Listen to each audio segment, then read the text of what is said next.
98 വർഷമായി പ്രവർത്തിച്ചുകൊണ്ടിരിക്കുന്ന സംഘടന എന്ന രീതിയിൽ ഇതിന്റെ പഴയകാല ചരിത്രം പരിശോധിക്കുന്ന ഏത് ചരിത്ര വിദ്യാർത്ഥിയും തിരിച്ചറിയുന്ന ഒരു കാര്യമാണ്. ഈ പ്രസ്ഥാനം കേരളത്തിലെ മുസ്ലിം സമൂഹത്തിനകത്ത് നിർണായകമായ സ്വാധീനവും അംഗീകാരവും നേടിയ പ്രസ്ഥാനമാണ്. ഇതിന്റെ നേതൃത്വം, ഇതിന്റെ ആഹ്വാനങ്ങൾ, ഇതിന്റെ ഉപദേശങ്ങൾ, ഇതിന്റെ തീരുമാനങ്ങൾ ഈ സമുദായത്തിന് മാത്രമല്ല രാജ്യത്തിന് തന്നെ ഗുണകരമാണ് എന്ന് ഏത് നിഷ്പക്ഷമതിക്കും അന്വേഷിച്ചാൽ ബോധ്യമാവും. അങ്ങനെ വന്നപ്പോ സ്വാഭാവികമായും ഈ പ്രസ്ഥാനത്തിന് സമൂഹത്തിൽ സ്വീകാര്യതയും അംഗീകാരവും ഉണ്ടാകാൻ സാധ്യതയുള്ള ഇടങ്ങൾ ഏതാണ് അത് പരിശോധിച്ചുകൊണ്ട് അതിനെ മോശമായി ചിത്രീകരിച്ച്, അതിനെ ഇകഴ്ത്തി ചിത്രീകരിച്ച് ഏതെല്ലാം തലത്തിൽ ഈ പ്രസ്ഥാനത്തെ മോശമാക്കാൻ സാധിക്കുമോ അതിനുള്ള ശ്രമങ്ങളാണ് ഇപ്പോൾ നടന്നുകൊണ്ടിരിക്കുന്നത്. ഒരു കൂട്ടർ പറയുന്നു സമസ്ത കേരള ജംഇയ്യത്തുൽ ഉലമ മുസ്ലിം ലീഗിനെതിരാണ്, മുസ്ലിം ലീഗിനെതിരാണ്, സമസ്ത പാണക്കാട് സാദാക്കെതിരാണ്. വ്യാപകമായുള്ള പ്രചരണങ്ങളാണ്. എന്റെ പ്രിയപ്പെട്ട സഹോദരന്മാരെ, നിഷ്പക്ഷം ശാന്തമായ മനസ്സുകൊണ്ട് ആലോചിച്ചാൽ അറിയാവുന്ന ഒരു കാര്യം, സമസ്ത മുസ്ലിം ലീഗിനെ എതിർത്തതുകൊണ്ട് സമസ്തക്ക് കിട്ടുന്ന നേട്ടം എന്താണ്? അതാലോചിക്കണം. ഈ ആരോപണം ഉന്നയിക്കുന്ന ആളുകളുടെ ആരോപണം കേൾക്കുമ്പോൾ നമ്മൾ ആലോചിക്കേണ്ട ഒരു കാര്യം അതാണ്. സമസ്ത കേരള ജംഇയ്യത്തുൽ ഉലമ മുസ്ലിം ലീഗിന് ദോഷകരമാകുന്ന എന്തെങ്കിലും ഒരു പ്രവർത്തനം നടത്തിയാൽ അതുകൊണ്ട് സമസ്ത കേരള ജംഇയ്യത്തുൽ ഉലമ കിട്ടുന്ന നേട്ടം എന്താണ്?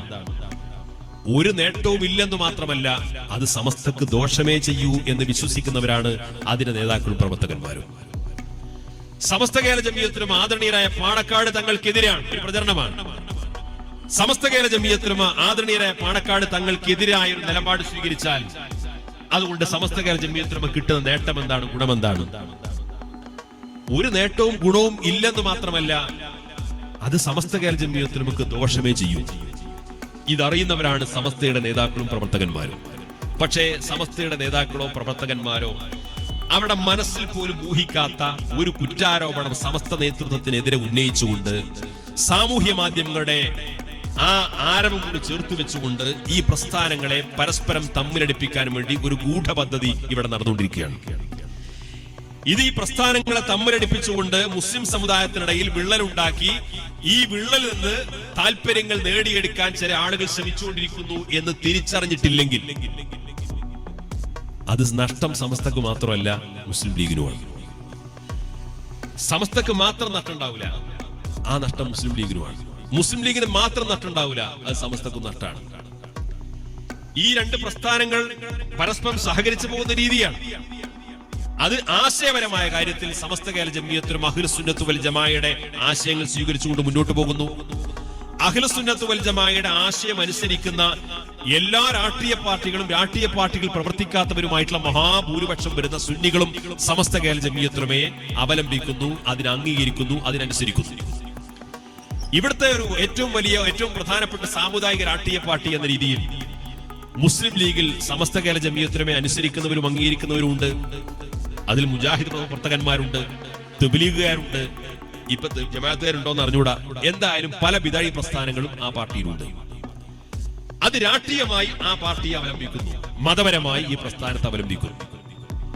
സമസ്ത കേരള ജംഇയ്യത്തുൽ ഉലമയെ മതപരമായി മുസ്ലിം ലീഗുകാരല്ലാത്ത മറ്റു പാർട്ടികളിൽപ്പെട്ടവരോ രാഷ്ട്രീയമില്ലാത്തവരോ സമസ്ത കേരള ജംഇയ്യത്തുൽ ഉലമയെ അവലംബിക്കുന്നു, ആദരിക്കുന്നു, ബഹുമാനിക്കുന്നു എന്നുള്ളത് മുസ്ലിം ലീഗിനെ സംബന്ധിച്ചിടത്തോളം പ്രയാസം തോന്നേണ്ട ഒരു കാര്യവുമില്ല. മുസ്ലിം ലീഗിൽ മഹാഭൂരിപക്ഷവും സുന്നികളാണ്, എന്നാലും അതിൽ മുജാഹിദുകളുണ്ടല്ലോ, അതിൽ തബ്ലീഗുകാരുണ്ടല്ലോ എന്ന പ്രയാസം സമസ്തയുടെ പ്രവർത്തകർക്കും തോന്നേണ്ട കാര്യമില്ല. മഹാനായ മർഹൂം നാട്ടിക് ഉസ്താദ് പറഞ്ഞതുപോലെ ഒന്നിന്റെ റൂട്ട് റോഡിലൂടെയാണ്, മറ്റൊന്നിന്റെ റൂട്ട് റെയിലിലൂടെയാണ്. രണ്ടും രണ്ട് പ്രവർത്തന പാതയാണ്. പക്ഷേ സാമുദായികമായ കാര്യങ്ങളിൽ പരസ്പരം സഹകരിച്ച് മുന്നോട്ട് പോകുന്നു. ഈ സഹകരണത്തിൽ വിള്ളൽ വീഴ്ത്താൻ പല ആളുകളും ശ്രമിച്ചുകൊണ്ടിരിക്കും. അതിലെ ഏറ്റവും പുതിയ കക്ഷിയാണ് ഈ അടുത്ത് സമസ്ത കേരള ജംഇയ്യത്തുൽ ഉലമയുടെ ഭാഗമായിട്ട് പ്രവർത്തിച്ചു പന്തലിച്ചു വളർന്നു വന്ന് സമസ്ത അവസാനം അന്തിമമായ തീർപ്പെടുത്താൻ ഞാൻ അടിവരയിട്ട് പറയുന്നു CAC-യുമായി ബന്ധപ്പെട്ട തീരുമാനം.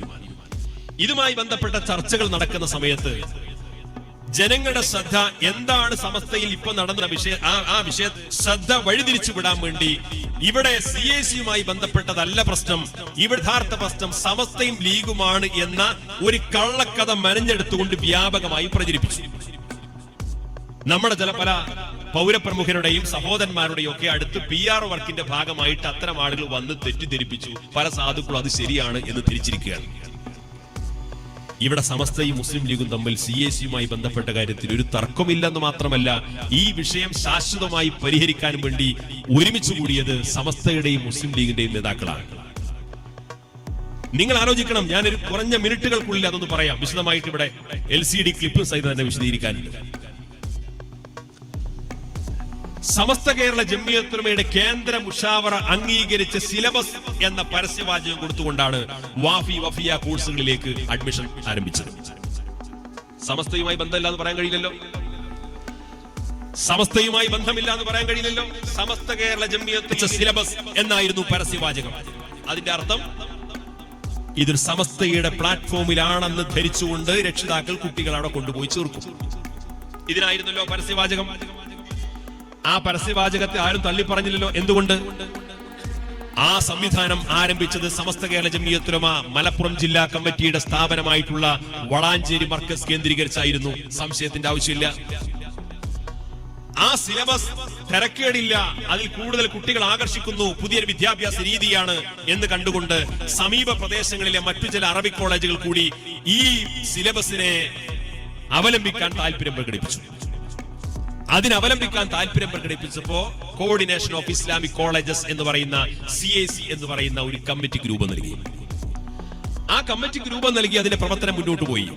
ധാരാളം സ്ഥാപനങ്ങൾ ആ CAC-യിൽ അഫിലിയേറ്റ് ചെയ്തു. CAC-യുടെ ഭരണഘടന അനുസരിച്ചുകൊണ്ട് അതിന്റെ ഉപദേശക സമിതി ചെയർമാൻ സമസ്ത കേരള ജംഇയ്യത്തുൽ ഉലമയുടെ പ്രസിഡന്റാണ്. സമസ്ത കേരള ജംഇയ്യത്തുൽ ഉലമക്ക് അതിന്റെ ഏത് കാര്യങ്ങളിലും ആവശ്യാനുസരണം നിയന്ത്രിക്കാൻ കഴിയുന്ന ഒരു സൊസൈറ്റി ആയിട്ടാണ് അത് രജിസ്റ്റർ ചെയ്തത്. ആർക്കും സംശയിക്കേണ്ടതില്ല.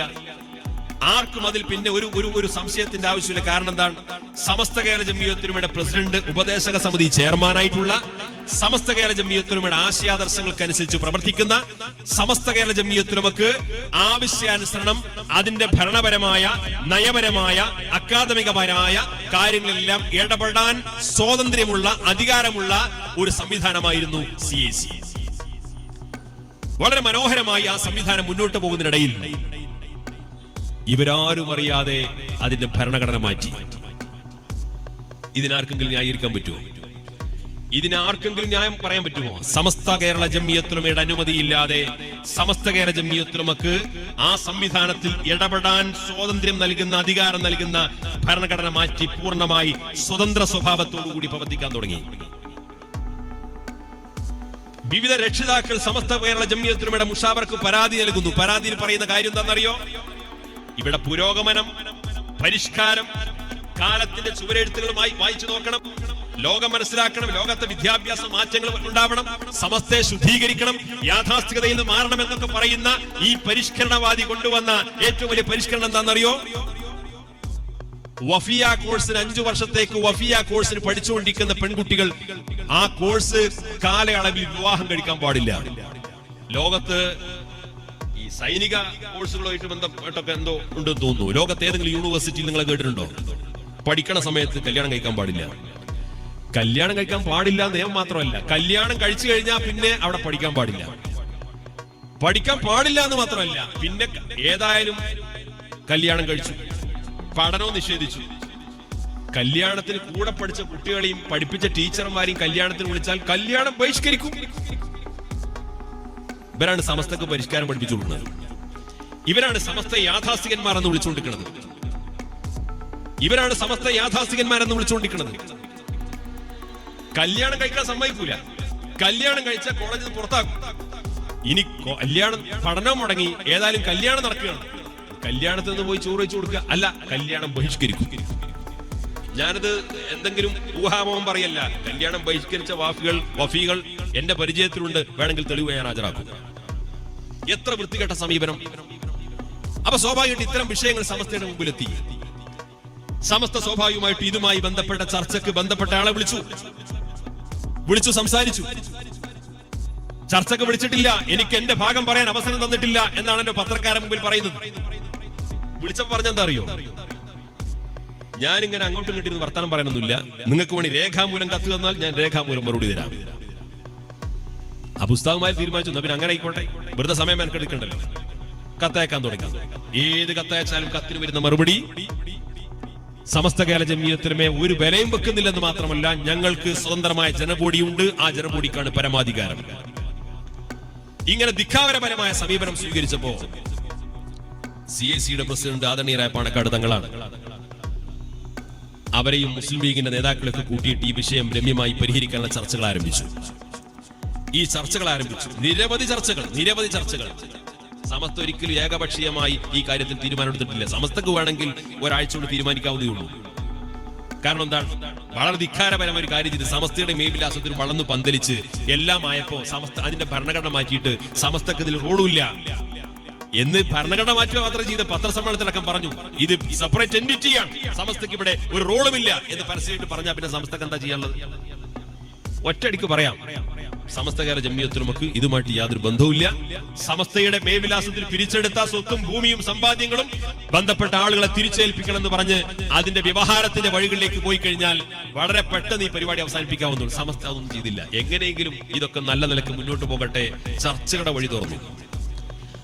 അവസാനം ഇതുമായി ബന്ധപ്പെട്ട അന്തിമമായ ഒരു ശാശ്വതമായ പരിഹാരമുണ്ട്. സമസ്തയുടെ ആദരണീയരായ ഉസ്താദുമാർ, ആദരണീയരായ സയ്യിദ് സ്വാദിഖ് അലി ശിഹാബ് തങ്ങൾ, PK കുഞ്ഞാലിക്കുട്ടി സാഹിബ് ഉൾപ്പെടെയുള്ള മുസ്ലിം ലീഗിന്റെ നേതാക്കൾ, പാണക്കാട് തങ്ങന്മാർ, സമസ്തയുടെ ആലിമ്യങ്ങൾ ഒരുമിച്ചിരുന്നിട്ട് നിരന്തരം ചർച്ചകൾക്ക് ശേഷം ഇതിനെ ശാശ്വതമായി പരിഹരിക്കാൻ വേണ്ടി ഒരു 9 വ്യവസ്ഥ തയ്യാറാക്കി. നിങ്ങൾ ആലോചിക്കണം, സമസ്ത ഒരു വിദ്യാഭ്യാസ സംവിധാനത്തെ തകർക്കാൻ നടക്കുക എന്നാണല്ലോ പല ആളുകളും തെറ്റിദ്ധരിച്ചിട്ടുള്ളത്. ഈ വിഷയം പരിഹരിക്കാൻ വേണ്ടി 9 ഫോർമുല തയ്യാറാക്കുന്ന ആരാണ്? സമസ്തയല്ല തയ്യാറാക്കുന്നത്. സമസ്ത നിയോഗിച്ച സമിതി, പാണക്കാട് സയ്യിദ് സ്വാദിഖ് അലി ശിഹാബ് തങ്ങൾ, PK കുഞ്ഞാലിക്കുട്ടി സാഹിബ് ഉൾപ്പെടുന്ന മുസ്ലിം ലീഗിന്റെ നേതാക്കൾ ചേർന്നുകൊണ്ട് സമുദായത്തിൽ ഇതുമായി ബന്ധപ്പെട്ട ഒരു പ്രശ്നമുണ്ടാവരുത്, ഈ സംവിധാനങ്ങൾ നല്ല നിലയിൽ മുന്നോട്ട് പോകട്ടെ എന്നതിനു വേണ്ടി 9 പ്രശ്നപരിഹാര ഫോർമുലയുണ്ടാക്കി. എന്നിട്ട് പറഞ്ഞു, ഈ ഫോർമുല സമസ്തയുടെ മുഷാവറ അംഗീകരിക്കണം, ഈ ഫോർമുല CACയുടെ സെനറ്റും അംഗീകരിക്കണം. ഈ 2 കൂട്ടർ അംഗീകരിച്ചു കഴിഞ്ഞാൽ CAC പ്രശ്നം രമ്യമായി പരിഹരിച്ചു. സമസ്ത മുഷാവറയിൽ ഈ ഫോർമുല വെച്ചു. സമസ്ത മുഷാവറ ഇത് വെച്ചപ്പോ തന്നെ പറഞ്ഞു, ഇത് സമസ്തയുടെ തെരഞ്ഞെടുക്കപ്പെട്ട പണ്ഡിതന്മാർ, പാണക്കാട് സാദിഖ് അലി ശിഹാബ് തങ്ങൾ, കുഞ്ഞാലിക്കുട്ടി സാഹിബ് ഉൾപ്പെടുന്ന സമുദായ നേതാക്കൾ, ഇവരൊക്കെ കൂടി ഉണ്ടാക്കിയ ഫോർമുലയാണല്ലോ. അതുകൊണ്ട് ഇനിയിപ്പോ നമ്മളെന്ത് ചർച്ച ചെയ്യാൻ? നമ്മൾ ഐക്യകണ്ഠേന അംഗീകരിക്കുക. സമസ്ത ഐക്യകണ്ഠേന അംഗീകരിച്ചു. ആവശ്യമൊന്നുമില്ല, എന്നാലും സമസ്ത കേരള ഇസ്ലാം മത വിദ്യാഭ്യാസ ബോർഡിൽ അവതരിപ്പിച്ചു, അവിടെ അംഗീകരിച്ചു. പിന്നെ വേണ്ട എന്താണ്? CACയുടെ സെനറ്റ് ഇത് അംഗീകരിച്ചിട്ട് അതിന്റെ കോപ്പി ഒന്നും കൈമാറണം. CAC സെനറ്റ് ഇത് അംഗീകരിച്ചു എന്ന് നാട്ടുകാരോടൊക്കെ പറഞ്ഞു. ഞങ്ങൾ സമസ്തയുടെ ഈ മധ്യസ്ഥന്മാരുടെ തീരുമാനം അംഗീകരിച്ചു എന്ന് നാട്ടുകാരോടൊക്കെ പറഞ്ഞു, പത്രത്തിൽ കൊടുത്തു. രേഖ കൈമാറിയപ്പോ ഈ 9 വ്യവസ്ഥകളും നേരെ തലതിരിച്ച് എഴുതിയിട്ട് കൈമാറി. ഇതിനെന്ത് വാക്കാ ഉപയോഗിക്കേണ്ടത് നിങ്ങൾ മനസ്സിൽ ഉപയോഗിച്ചാൽ മതി, ഞാൻ ഉപയോഗിക്കില്ല.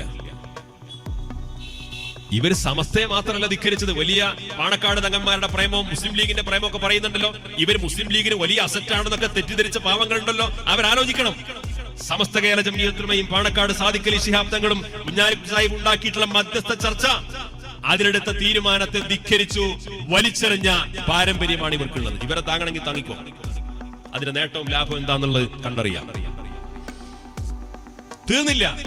എന്നിട്ടും നിങ്ങൾ ആലോചിക്കണം, എന്നിട്ടും സമസ്ത ക്ഷമിച്ചു. ഉസ്താദുമാർ എന്നിട്ടും ക്ഷമിച്ചു. ഇവരിതൊക്കെ ധിക്കാരപൂർവ്വം വലിച്ചെറിഞ്ഞു. ശരി, എന്നാലും എങ്ങനെയെങ്കിലും ഒത്തുപിടിച്ച് പോകാൻ പറ്റുമോ നോക്കുക. വീണ്ടും ചർച്ചയ്ക്ക് ഇരിക്കുന്നു എന്ന ഘട്ടം വന്നപ്പോ 4 മണിക്കാണ് ചർച്ച. അസർ നിസ്കാരത്തിന് ശേഷം ചർച്ച നിശ്ചയിച്ചു. ചർച്ചയ്ക്ക് വേണ്ടി ഉസ്താദുമാരും നേതാക്കന്മാരും ഒരുമിച്ച് കൂടിയപ്പോ 2:30 മണിക്ക് CACയുടെ പുതിയ കമ്മിറ്റി ഏകപക്ഷീയമായിട്ട് പ്രഖ്യാപിച്ചു. ആ ചർച്ച പൊളിക്കൽ ഉദ്ദേശം മസ്ലഹത്തിന്റെ 1000 അംശം മനസ്സിലുണ്ടെങ്കിൽ, നിങ്ങൾ ആലോചിക്കേണ്ട അവിടെയാണ്.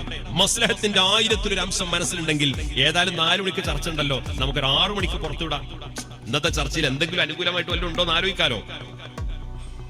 4 മണിക്ക് നിശ്ചയിച്ച ചർച്ച 6 മണി വരെ നമുക്ക്, ആ ചർച്ച കഴിയുന്നവരെ നമുക്ക് കാത്തിരിക്കാം എന്ന് പോലും തീരുമാനിച്ചില്ല. കാരണം എന്താണ്? ഈ ചർച്ച പൊളിക്കണം എന്നായിരുന്നു ഉദ്ദേശം. 2:30 മണിക്ക് ഏകപക്ഷീയമായിട്ട് കമ്മിറ്റി പ്രഖ്യാപിച്ചു. ഈ പ്രഖ്യാപിക്കപ്പെട്ട സാമൂഹ്യ മാധ്യമങ്ങളിൽ അവരുടെ ഉത്തരവാദപ്പെട്ട ഫേസ്ബുക്ക് പേജിൽ വന്ന കോപ്പിയുമായിട്ടാണ് നമ്മുടെ നേതാക്കൾ ചർച്ചയ്ക്ക് ചെന്നത്. എന്നിട്ട് പറഞ്ഞു, നമ്മൾ എന്തിന് ചർച്ചയുടെ ആവശ്യമുണ്ടോ? ഇതാ ഇപ്പൊ പ്രഖ്യാപിക്കപ്പെട്ടതാണ്. അവർ പറഞ്ഞു എന്താ ചെയ്യാ? ഇത്രയും ധിക്കാരപരമായ സമീപനമാണ് സ്വീകരിച്ചത്. സമസ്ത ഭൂമിയോളം ക്ഷമിച്ച ഒരു ചർച്ച ഒരു പക്ഷേ ഈ 98 കൊല്ലത്തിനിടെ ഇതിനു മുമ്പ് നടന്നിട്ടുണ്ടാവില്ല. കാരണം എന്താണ്? ഒരു വിദ്യാഭ്യാസ സംവിധാനം അത് പരമാവധി സമസ്ത കേരള ജംഇയ്യത്തുലമയുടെ തണലിൽ നിന്നുകൊണ്ട് സംരക്ഷിക്കപ്പെട്ട് നല്ല രീതിയിൽ മുന്നോട്ട് പോകട്ടെ എന്ന് താല്പര്യമായിരുന്നു. കഴിഞ്ഞ മുഷാവറിൽ സമസ്ത കേരള ജംഇയ്യത്തുലമ ഇതുമായി ബന്ധപ്പെട്ട് അന്തിമമായിട്ട് തീർപ്പ് കൽപ്പിച്ചു. എന്നിട്ടൊരു വാചകം കൂടി സമസ്ത പറഞ്ഞു, ഈ 9 തീരുമാനം അത് സെനറ്റിൽ അംഗീകരിച്ച് തരാമെന്ന് സാദിഖ് അലി ശിഹാബ് തങ്ങൾ അറിയിച്ചിട്ടുണ്ട്. അത് അറിയിച്ച് നടപ്പാക്കുന്ന മുറക്കനുസരിച്ച് തീരുമാനം പുനഃപരിശോധിക്കും. അതാ ചർച്ചയുടെ വാതിൽ അടഞ്ഞിട്ടില്ല എന്ന ഒരു പ്രയോഗം നടത്തിയിട്ട് സമസ്തയുടെ പ്രഖ്യാപനം വന്നപ്പോൾ കണ്ടുകിട്ടുന്നത് പിറ്റേ ദിവസം വാർത്താ സമ്മേളനം നടത്തിയിട്ട് ഇനി ഒരു ചർച്ച നടക്കാൻ പാടില്ല എന്ന രീതിയിൽ വാർത്താ സമ്മേളനത്തിൽ പരസ്യമായിട്ട് പറയാണ് സമസ്തന്റെ ഡ്രൈവർ മാറണം. ഇവർക്ക് ഡ്രൈവിംഗ് ലൈസൻസ് കൊടുത്ത ആൾക്കാരടക്കം സമസ്തന്റെ ഡ്രൈവർമാരാണ്, മനസ്സിലാക്കണം. ജിഫ്രി മുത്തുക്കോയ തങ്ങൾ മാറണം, ആലിക്കുട്ടി ഉസ്താദ് മാറണം. ഇവരൊക്കെ മാറണം എന്ന് പറയാനൊന്നും ഒരു ആൺകുട്ടിയും ഇന്ന് കേരളത്തിൽ ഇല്ല എന്ന് മനസ്സിലാക്കിക്കൊള്ളണം. സമസ്തയെ ശുദ്ധീകരിക്കണം. ഇൻഷാ അല്ലാഹ് സമസ്ത കേരള ജംഇയ്യത്തുലമ ഈ 98 വർഷക്കാലത്തിനിടയിൽ എന്തെങ്കിലും ഒരു തീരുമാനമെടുത്ത് കേരളീയ സമൂഹത്തോട് പ്രഖ്യാപിച്ചിട്ടുണ്ടെങ്കിൽ അത് കേരളീയ സമൂഹം സ്വീകരിച്ചതാണ് ചരിത്രം. ഇനി ആരാണ് ഇവിടെ ശുദ്ധീകരിക്കുക എന്നുള്ളത് ചരിത്രം സാക്ഷിയാണ്. നമുക്ക് കാത്തിരുന്ന് കാണാം. വാഹൃ ദഅ്വാനാ അൽഹംദുലില്ലാഹി റബ്ബിൽ ആലമീൻ. അസ്സലാമു അലൈക്കും.